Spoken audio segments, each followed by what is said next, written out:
두 번째로 이제 할 거는 주어, 목적어, 서술어, 기타, 구어를 볼 건데요. 모든 말을 할 때 이 말을 네 가지로 다 이렇게 분류를 한 거예요.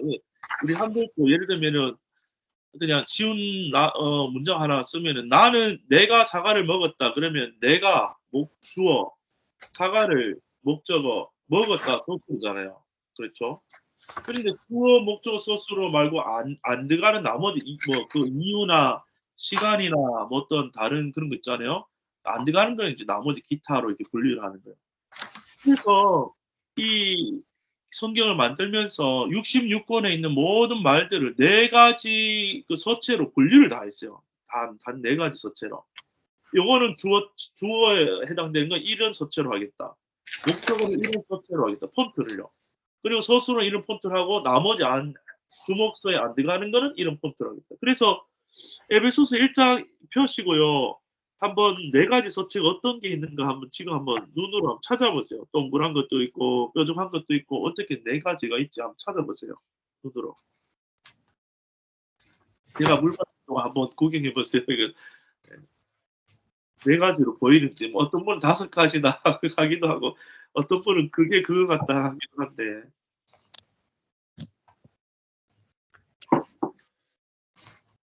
자, 한번 찾아볼게요. 어떻게 네 가지인지. 네. 요거를 할 때 히브리스로 하면 좋은데요. 글자가 거의 엄청 크기 때문에 그러면은 지금 없는 분이 있으니까 에베소서에서 한번 보고 히브리스로 넘어갈게요. 그러면요. 먼저 에베소서 볼게요. 1장 1절에 보면요. 처음에 한 글씨 모양을 자세히 보면서 눈으로 따라오세요. 제가 읽어볼 테니까 어디서 바뀌는지 보세요. 글씨체가 바뀝니다. 계속 네 가지가. 하나님의 뜻으로 말미암아 그리스도 예수의 사도된 바울은 다음에 에베소 가면서 에베소가 갑자기 글씨체가 좀 바뀌죠. 좀 작아서 안 보일 수도 있는데 다시 볼게요.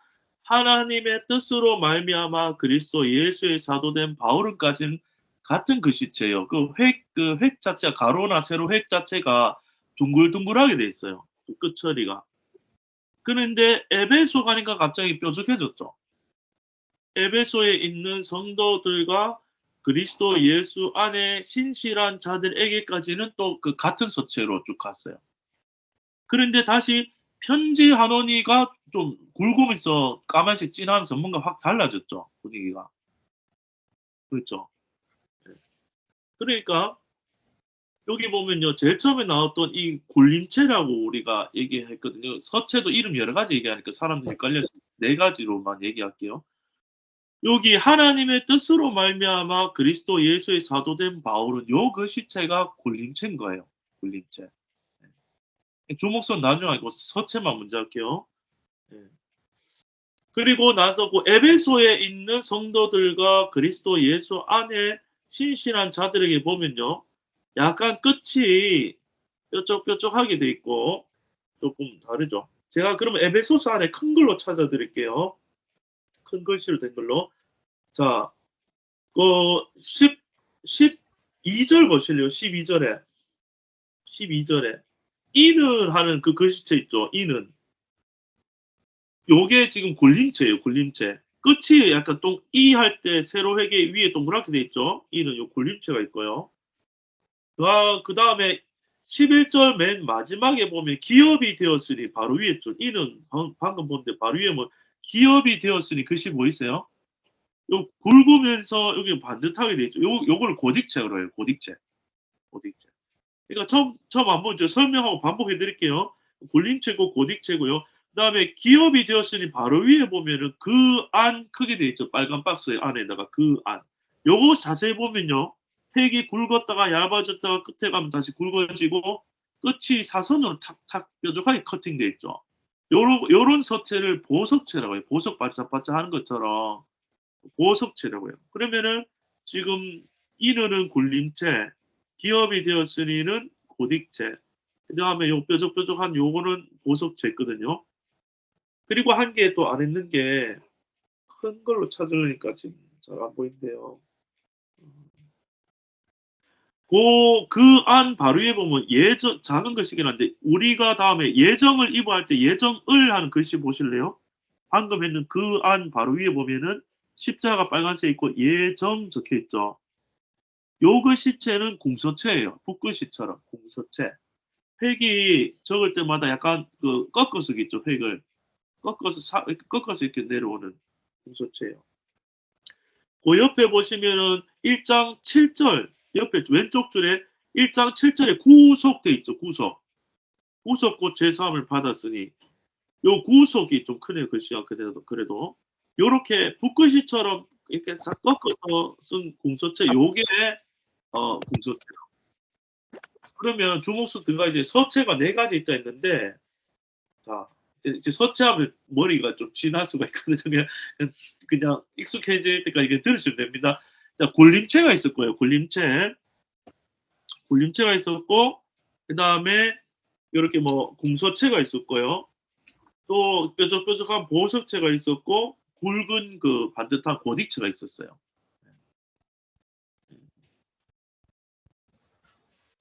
네, 잘 따라오겠죠. 그러면 제가 뭐 크게 보여드리기 위해서 성경 없으신 분은 좀 나중에 보시면 되고 에베소서 때문에 1번 해드렸고요.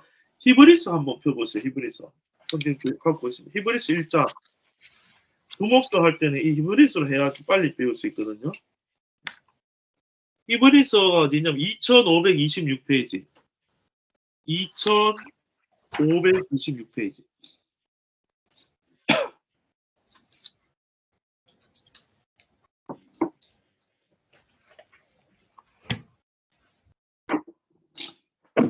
1526페이지 보시면요. 글자 커서 좋죠, 여기가. 글자가 큼직큼직해요. 여기서 이제 해볼게요. 자, 1장 1절에 보면요. 옛적의 선지자들로 여러 부분과 여러 모양으로 우리 조상들에게 말씀하신 하나님이까지는 같은 그 글씨체인데 옆줄에 1장 2절에 이 모든 날 하는데 갑자기 스타일이 확 바뀌었죠. 글씨체가. 보이세요? 그래서 1장 1절에 나오는 이 글씨체 있죠. 둥글둥글한 끝이 둥글둥글하게 된 거. 굴림체. 요게 주어에 해당되는 거예요. 주어. 주어가 나오면 이 체의 성키아점에서는 다 이 글씨체 굴림체를 쓰는 거예요.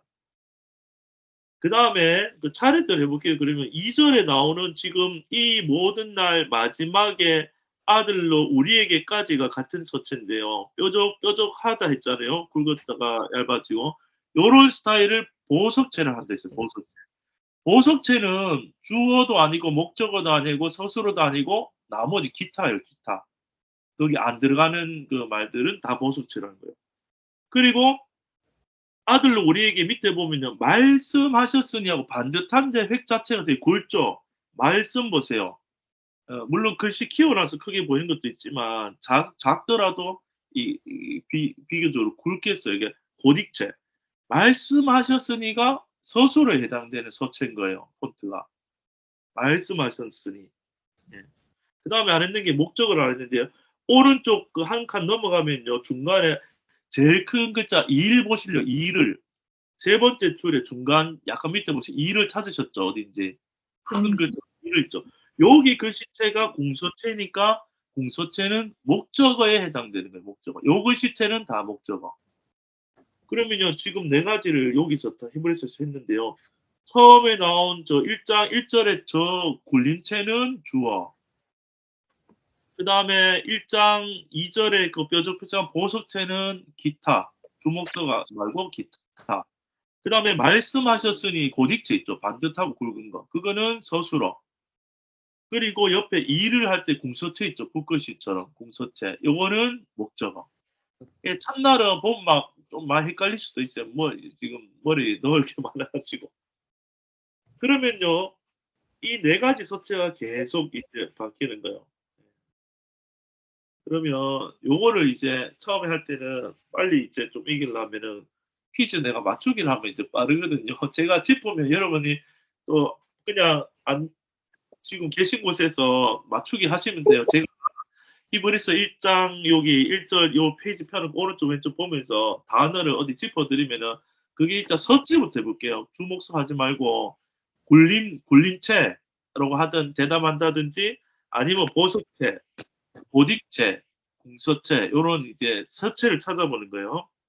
자, 어디를 보시냐 하면요. 1장 4절에 뛰어남은, 요건 무슨 서체죠? 네 가지 중에? 1장 4절. 굴림체. 그렇죠. 굴림체죠. 그렇게 맞추시는 거예요. 그리고 두 줄 옆에 가서 1장 11절에 영존할 것이요. 1장 11절에 영존할 것이요. 고딕체. 그렇죠. 고딕체죠. 예. 그럼 그 바로 위에 있는 그 숫자 1 돼 있고 주는 돼 있죠. 주는 약간 옆으로 좀 쫙 밀어 짜부러들었는데 굴림체. 그렇죠. 약간 날씬해졌지만 그렇죠. 그래도 그 서체는 구분되죠. 예, 굴림체요. 그 끝이 둥글둥글하게 되게 처리돼 있어요.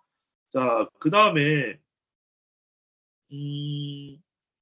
거기 한 줄 오른쪽 가서 1장 13절에 밑에 내 우편에 크게 있죠. 내 우편에 보석체. 밑에 앉았으라. 고딕체. 그다음에 그 밑에 모든 천사들은 굴림체. 예, 굴림체죠. 부리는 영으로서 고딕체. 구원 얻을 후사들을 위하여 보석체. 다 공부하고 오셨어요. 왜 이렇게 잘하시지? 처음 하시는 분들이 아닌 것 같은데. 그다음에 보내심이 아니뇨. 보내심이 아니 그 밑에 줄에 보내심이 아니뇨. 고딕체. 고딕체죠. 자, 그럼 자 수준 좀 올려보겠습니다. 작은 글씨로 갈게요. 작으면 잘 안 보일 수도 있거든요. 자, 1장 8절로 와보실래요? 1장 8절. 자, 아들에 관하여는 하나님이여까지 뭐죠 이게? 아들에 관하여는 하나님이여. 고딕체? 보석체인가? 작아지면 이제 헷갈리는 거예요. 특징이 여기서 특징은 작지만 끝이 있잖아요. 가시나무처럼 뾰족뾰족하죠. 네. 네, 약간 그게 이렇게 보면은 첫날에 잘 안 되는데 하루 이틀 보다 보면 익숙해지는데 여기 보면요 끝들이 보면 뭔가 뾰족뾰족하게 돼 있어요. 그렇죠. 보석체. 그래서 보석체예요. 그러면 뭐지 그 다음에 주의 보좌가 굴림체. 굴림체 잘 보죠. 영영하며 고딕체. 네. 그다음에 주의 나라의 홀은 굴림체. 네, 공평한 홀이니이다. 고딕체. 그다음 밑에 1장 9절은 내가 굴림체. 의를 뭐죠? 의를 보석체. 아니, 궁서체. 의를 잘 보세요. 의를 글씨 궁서체. 그 공서체야. 작아지면요 공서체하고 그 보석체가 좀 헷갈릴 수가 있어요. 의를 하는 거하고 저 위에 올라가서 하나님이여 8절에 비교해 보세요.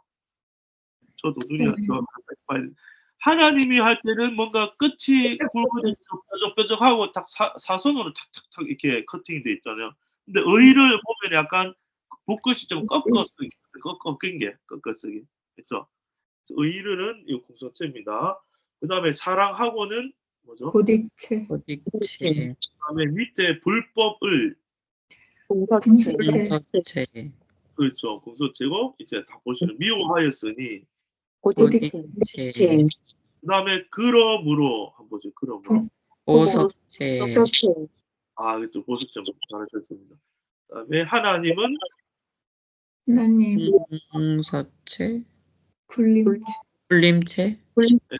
불림체죠. 그다음에 곧 별난체. 별난체 또는 보석체. 예전에 이제 별난체 했는데 사람들이 통일해달라 해가지고 지금 나온 이름 명조체, 공서체, 보석체, 별난체 너무 많아서 통일해달라 해서 통일했습니다. 이제 보석체 갈게요. 너의 하나님이 굴림체. 그다음에 즐거움의 기름을 궁서체. 예. 그러면 이제 다 되신 거죠. 근데 이제는 한 업그레이드해서 어떻게 해야 되냐 하면요. 요거 서체를 보고 이제 서체로 하죠. 서체로 구분되시잖아요. 근데 그걸 어떻게 연결하냐면 주어, 목적어, 서술어, 기타로 대답을 하는 거예요. 굴림이 뭐라 했죠? 주어. 그다음에 공서체 있죠. 붓글씨 공서체가 목적어. 서술어가 고딕체, 굵은 거 고딕. 반죽하고 그 고딕체가 서술어. 그리고 보석체가 기타인 거예요. 주목사. 기타. 그러면 제가 질문하면 여러분이 이제 그 서체 말고요. 주어, 목적어, 서술어, 기타 네 가지 사지선답입니다. 그걸로 대답해 주시면 돼요. 자, 일단 1절부터 볼게요. 옛적에 주. 맞아요. 주어 하시면 돼요. 주어. 그 다음에 1장 2절에 아들로 우리에게 아들로 우리 보석. 보석 기타 기타. 보석체니까 기타죠. 기타. 네. 잘 안 되면은 서체 생각하고 넘어가도 돼요. 지금은. 네, 천천히 하세요. 말씀하셨으니. 서술어 서술어. 그렇죠. 고딕체니까 서술어. 그 다음에 그 오른쪽 위에 이제 작은 글씨긴 한데 이 아들을 목적어. 목적어 네, 뭐, 그 다음에 만유의 후사로 기타 자, 그 다음에 세우시고 서술어. 서술어 그 다음에 그 밑에 큰 글씨에 지으셨느니라. 서술어. 서술어 그 다음에 내려와서 큰 걸 먼저 이를 제일 큰 글자 있죠. 이를 목적어. 목적어. 이를 그 다음에 밑에 위험 우편 기타 기타. 다 앉으셨느니라. 서술어. 서술어 그렇죠. 그 다음에 뛰어남은 오른쪽에 위에 주어. 주어. 그렇죠. 주어고 밑에 내 아들이라. 네. 내 아들이 서술어. 네. 서술어죠. 그리고 내가 밑에 내가 주어. 주어. 그다음에 너를 목적어. 목적어. 낳았다 하셨으며 서술어. 서술어. 네. 이제 좀 하실 수 있겠죠. 네. 그러니까 주목서 기타가 이제 나눠지면요. 근데 이거를 이제 처음에 이제 연세 드신 분도 그렇고 이거를 힘들게 성경 읽으면 되지 왜 배우나 이렇게 퀘스천 막 의문이 있거든요. 근데 왜 하는지 설명을 알고 해야 되니까 그걸 설명 잠깐 드릴게요. 그러니까 간단한 그냥 소설책이나 문장 이런 것들은 그냥 읽어도 이해할 수 있잖아요. 그냥 쉽게 이해할 수도 있고 긴 문장이 나와도 문제가 안 돼요. 그러면 이제 짧은 문장 같으면 내가 사과를 먹었다 그러면은 내가 주어 사과를 목적어 먹었다 소설 굳이 이걸 한번 생각할 필요가 없거든요. 그렇죠. 쉽잖아요.